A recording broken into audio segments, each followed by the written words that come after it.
찬송가 390장입니다. 찬송가 390장입니다.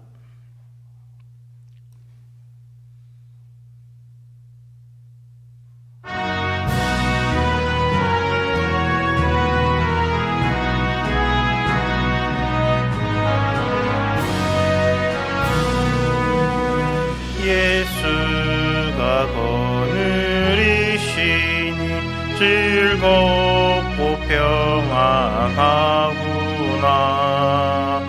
주야의 자고 깨는 것 예수가 거느리시네. 주 날 항상 돌보시고 날 친히 거느리시네. 주 날 항상 돌보시고 날 친히 거느리시네. 때때로 괴로움 당하면 때때로 기쁨 누리네. 풍파 중에 지키시고 평안히 인도하시네. 주 날 항상 돌보시고 날 친히 거느리시네. 주 날 항상 돌보시고 날 친히 거느리시네. 내 주의 손을 붙잡고 천국에 올라가겠네.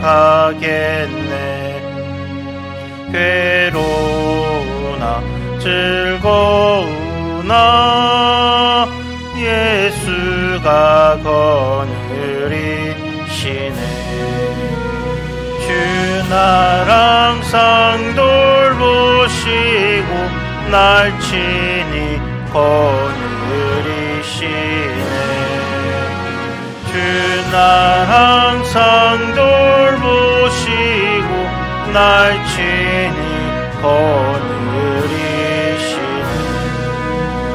이 세상 이별할 때에 마귀의 권세 이기네.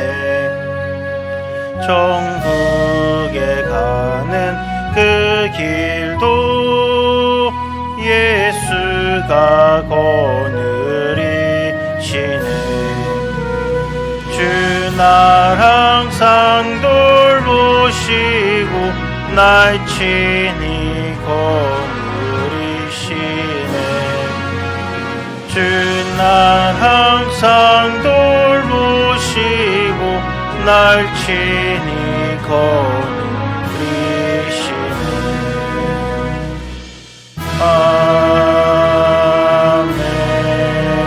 아멘. 사도신경으로 신앙 고백드리겠습니다. 나는 전능하신 아버지 하나님 천지의 창조주를 믿습니다. 나는 그의 유일하신 아들 우리 주 예수 그리스도를 믿습니다.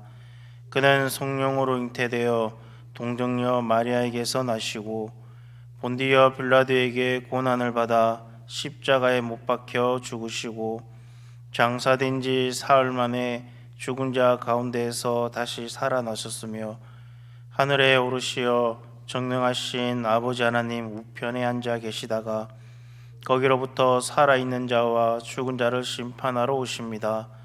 나는 성령을 믿으며 거룩한 공교회와 성도의 교제와 죄를 용서받는 것과 몸의 부활과 영생을 믿습니다.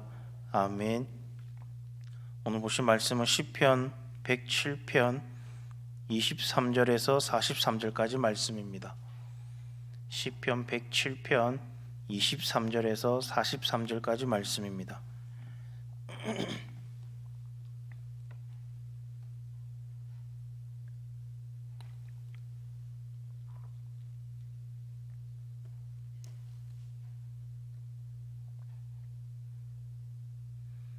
107편 23절에서 43절까지 말씀 우리 한 절씩 교독하도록 하겠습니다. 배들을 바다에 띄우며 큰 물에서 일을 하는 자는 여호와께서 행하신 일들과 그의 기이한 일들을 깊은 바다에서 보나니 여호와께서 명령하신즉 강풍이 일어나 바다 물결을 일으키는도다. 그들이 하늘로 솟구쳤다가 깊은 곳으로 내려가나니 그 위험 때문에 그들의 영혼이 녹는도다. 그들이 이리저리 구르며 취한 자 같이 비틀거리니 그들의 모든 지각이 혼돈 속에 빠지는도다. 이에 그들이 그들의 고통 때문에 여호와께 부르짖으며 그가 그들의 고통에서 그들을 인도하여 내시고 광풍을 고요하게 하사 물결도 잔잔하게 하시는도다. 그들이 평온함으로 말미암아 기뻐하는 중에 여호와께서 그들이 바라는 항구로 인도하시는도다. 여호와의 인자하심과 인생에게 행하신 기적으로 말미암아 그를 찬송할지로다. 백성의 모임에서 그를 높이며 장로들의 자리에서 그를 찬송할지로다. 여호와께서는 강이 변하여 강야가 되게 하시며 샘이 변하여 마른 땅이 되게 하시며 그 주민의 악으로 말미암아 옥토가 변하여 염전이 되게 하시며 또 강야가 변하여 못이 되게 하시며 마른 땅이 변하여 샘물이 되게 하시고 줄인 자들로 말미암아 거기에 살게 하사 그들이 거주할 성읍을 준비하게 하시고 밭에 파종하며 포도원을 재배하여 풍성한 소출을 거두게 하시며 또 복을 주사 그들이 크게 번성하게 하시고 그의 가축이 감소하지 아니하게 하실지라도 다시 압박과 재난과 우환을 통하여 그들의 수를 줄이시며 낮추시는도다. 여호와께서 고관들에게는 능력을 쏟아 부으시고 길 없는 황야에서 유리하게 하시나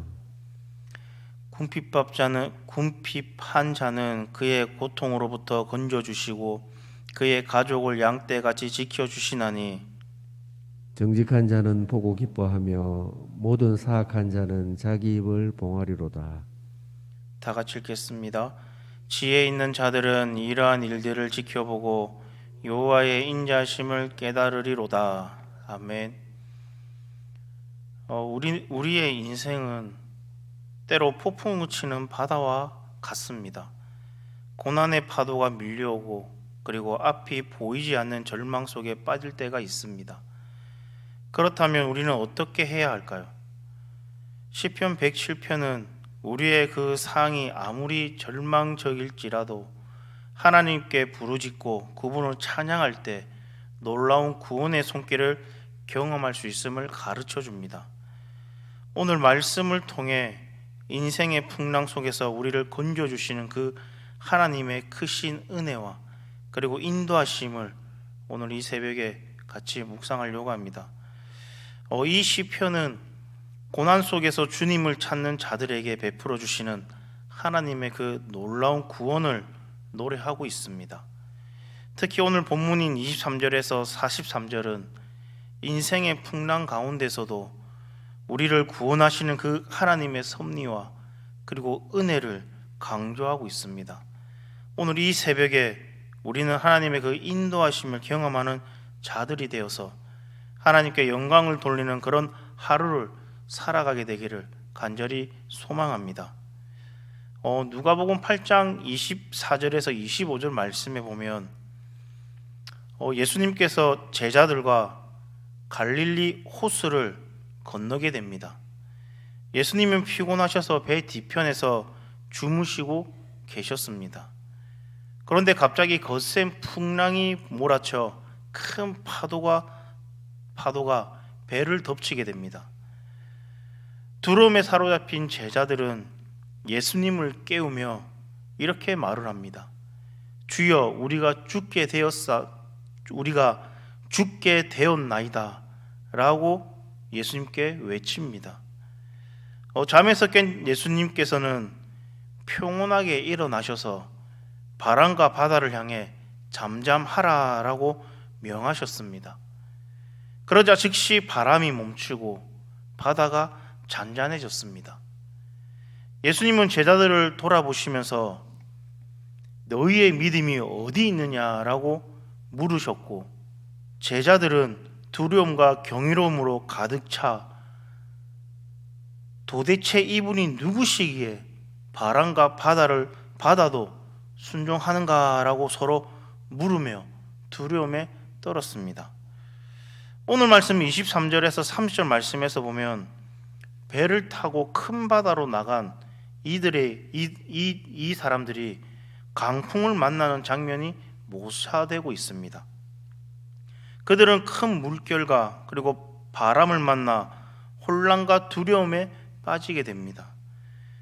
우리의 삶에도 이와 같은 풍랑이 찾아올 때가 있습니다. 예기치 못한 어려움이나 그리고 예기치 못한 그 고난은 마치 거대한 바다의 파도처럼 우리를 덮쳐옵니다. 그러나 이 시편 기자는 그러한 순간에도 하나님을 부르는 자에게는 반드시 구원이 임함을 강조합니다. 28절 말씀에 보면 이렇게 말을 합니다. 이에 그들이 그들의 고통 때문에 여호와께 부르짖음에 그가 그들의 고통에서 그들을 인도하여 내시고 라고 말을 합니다. 하나님은 우리를 고통에서 건지시며 그리고 평안을 주시는 분이십니다. 우리의 삶에 어려움이 닥칠 때, 그리고 우리의 삶에 힘듦이 닥칠 때, 그 어려움들은 단순히 우리를 무너뜨리고 파괴하는 것으로만 생각하지 마시길 바랍니다. 오히려 하나님께서 우리의 그 믿음을 세우시고 더욱 하나님을 의지하도록 인도하시는 가정이라는 그 사실을 믿음의 눈으로 바라보시길 바랍니다. 우리가 해야 할 일은 풍랑을 두려워하기보다는 그 가운데 주님께 부르짖는 것인 것입니다. 그러면 주님께서는 우리의 그 기도에 응답하시고 우리의 그 마음과 인생의 풍랑을 잠재워 주시고 그리고 평강을 주실 것입니다. 우리가 하나님을 찾을 때 하나님께서는 우리를 외면하지 않으시고 분명하게 응답해 주십니다. 그분은 우리가 고난 가운데 있을 때에도 함께 하시며 우리의 기도를 들으시는 분이십니다. 우리 성도님들도 이 새벽에 지금 내 환경이 어렵고 지금 마음이 힘들더라도 그 모든 것들을 하나님께 내려놓고 하나님께 간구하시면 하나님께서는 그 기도를 들어주실 것입니다. 이 새벽에도 정말 하나님께 부르짖는 그런 우리 성도님 되시기를 간절히 소망합니다. 그리고 시편 기자는 이어서 하나님께서 때로는 강들을 사막으로 바꾸시고 때로는 사막을 물이 넘치는 땅으로 변화시키는 분이심을 말하고 있습니다. 35절 말씀에 보면 이렇게 말을 합니다. 또 광야가 변하여 못이 되게 하시며 마른 땅이 변하여 샘물이 되게 하시고 라고 말씀합니다. 이 은혜의 말씀은 하나님의 주권과 섭리에 대해 우리에게 가르쳐 줍니다. 우리의 인생의 여러 사항들이 때로는 이해되지 않고 뜻대로 되지 않는 것처럼 보일 때가 있습니다. 그러나 하나님은 모든 것을 그분의 계획 안에서 주관하시고 계신다라는 것입니다. 때로는 우리의 그 교만함을 꺾으시기 위해 그리고 또 때로는 우리들을 겸손하게 만들기 위해 하나님께서는 모든 사항을 통제하시고 각각의 그 사항들을 변화시킨다라는 것입니다. 또한 하나님께서는 고난 속에 있는 자들을 긍휼히 여기신다라는 것입니다. 그래서 그들에게 은혜를 베풀어 주신다라는 것입니다. 그들은 깊은 절망 속에서 낮아지고 소망이 사라져 버렸다 할지라도 하나님께서는 그들을 다시 세우시고 회복시켜 주십니다. 하나님은 반드시 공의를 실현하시며 의로운 자들의 그 기도를 들어주십니다. 우리 사랑하는 성도 여러분, 여러분의 삶이 마치 황폐한 땅처럼 느껴지십니까? 소망이 보이지 않고 앞길이 막막한 순간에 있습니까? 그렇다면 이 말씀을 기억하시길 바랍니다. 하나님께서는 메마른 땅에 생수를 부으시는 분이십니다. 그분은 우리의 삶에 소망을 주시고 그리고 새로운 생명으로 채워주실 것입니다. 그러므로 우리는 고난 중에도 하나님을 찬양해야 될 줄로 믿습니다. 그분의 그 회복하시는 그 능력은 우리를 살게 하고 그리고 우리 삶에 풍성한 열매를 맺게 하실 것입니다. 그래서 마지막 절에서 보면 시편 기자는 지혜로운 자는 이러한 하나님의 섭리와 사랑을 깊이 묵상해야만 한다라고 권면합니다. 43절 말씀에 보면 이렇게 말을 합니다.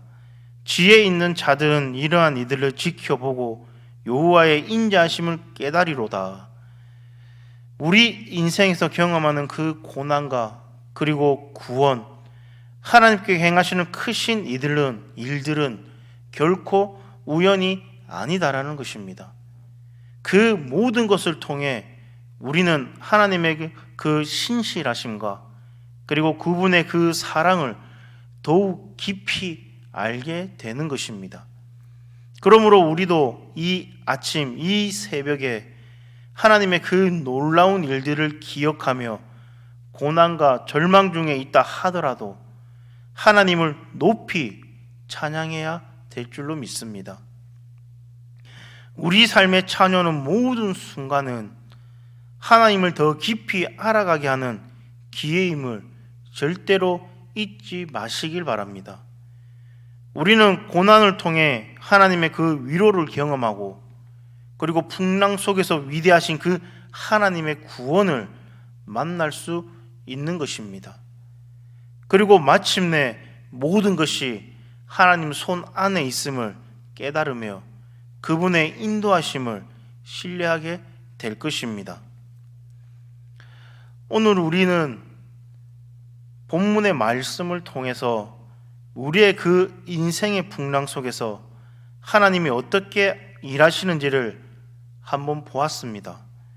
풍랑 속에서도 그리고 고난 속에서도 주님은 우리를 잊지 않으시며 구원의 손길을 펼치십니다. 고난은 우리 모두가 피할 수 없는 인생의 한 부분입니다. 그러나 그 속에서도 하나님께서는 일하고 계신 줄로 믿습니다. 우리의 부르짖음에 응답하실 줄로 믿습니다. 우리의 메마른 삶에 새 생명을 불어넣어 주시며 그분의 공의를 이 땅에 이루어 주실 것입니다. 그러므로 우리는 고난 중에도 하나님을 찬양해야 합니다. 오늘 이 말씀을 기억하며 우리의 모든 상황 속에서 하나님의 그 선하심을 찬양하는 믿음의 고백이 넘쳐나기를 간절히 소망합니다. 중요한 것은 우리가 주님께 부르짖는 것입니다. 하나님께서는 우리의 그 기도를 들으시고 응답해 주시는 신실하신 분이십니다. 그러므로 이 새벽에 우리 모두 하나님의 그 은혜와 그리고 하나님의 그 사랑을 기억하며 감사와 찬양을 올려드리는 그런 우리 성도님 되시기를 간절히 소망합니다. 주님께서 우리의 그 삶을 인도하시고 그리고 언제나 함께 하심을 확신하며 오늘도 평안히 나아가는 그런 우리 삶을 살아가는 그런 우리 성도님 되기를 간절히 소망합니다. 하나님과 함께하는 그런 삶, 언제나 하나님께 부르짖으며 언제나 하나님을 찾는 지금 이 힘듦과 고난 가운데서도 나를 의지하고 내 주위를 의지하는 것이 아니라 오직 하나님만 바라보고 하나님만 의지하며 하나님 한 분만 바라보는 그런 우리 성도님 되시기를 간절히 소망합니다. 기도하겠습니다. 사랑이 많으신 하나님 아버지, 오늘도 주님의 말씀으로 우리를 깨워주셔서 감사합니다. 풍랑 속에서도 우리를 구원하시는 그 주님의 신실하심을 찬양합니다. 우리의 삶에 닥쳐오는 여러 어려움 속에서도 주님께 의지하게 하시고 언제나 주님의 평강을 누리게 하나님 인도하여 주시옵소서. 하나님 아버지, 우리의 기도를 들으시고 응답하시는 그 하나님, 오늘도 그 은혜에 감사하며 나아갑니다. 우리를 언제나 사랑으로 인도하시는 주님을 찬양하며 이 모든 말씀 예수님 이름으로 기도합니다. 아멘. 하늘에 계신 우리 아버지여, 이름이 거룩히 여김을 받으시오며 나라가 임하시오며 뜻이 하늘에서 이루어진 것 같이 땅에서도 이루어지이다. 오늘날 우리에게 일용할 양식을 주옵시고 우리가 우리에게 죄 지은 자를 사하여 준 것 같이 우리 죄를 사하여 주옵시고 우리를 시험에 들게 하지 마옵시며 다만 악에서 구하시옵소서. 대개 나라와 권세와 영광이 아버지께 영원히 믿사옵나이다. 아멘.